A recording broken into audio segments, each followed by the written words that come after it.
So I just talked to a barista at a coffee shop near my house, and I had never had a conversation with her before, but one topic of conversation led to another, and she shared with me that she no longer went to the church that she grew up in, and her reason was that what she described as some weird decisions that were made, or some questionable decisions. She didn't understand the thought process behind some situations, and she described it to me, and it sounded kind of like to her it seemed like a double standard, and she just didn't really know why the decisions were made the way they were, or things happened the way that they did. And it just made me think about something that I've been mulling over for a little bit now, and it's the idea of like access.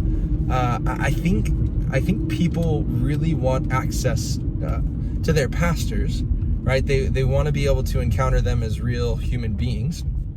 But I think similarly, people want to understand decisions and why they were made and what the reasoning was behind them. Not necessarily because they need to. I mean, some people are going to think, well, that was a terrible decision. And the reality is that you're always going to have someone who disagrees with you or decisions that you make. However, I think for the most part, people want to know because they just, it's quiet.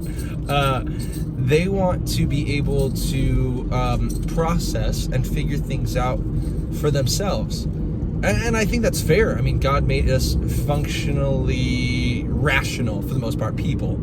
And I think you and I need to wrestle with decisions that are made, or things like church discipline, or why someone could be on a ministry team and someone else couldn't, and just these sticky pieces of ministry where we're called to love people, yes, but we're also called to have responsibility for people, and sometimes we have to make harsh decisions in order to serve the majority of people the best way.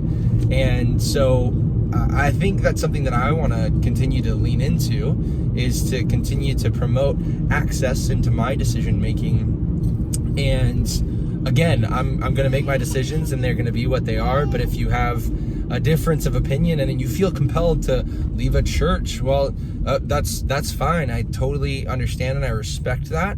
And I really do wish the best for anyone that I can ever minister to, no matter how much time they spend in my ministry. So that's just kind of my honest thinking for today.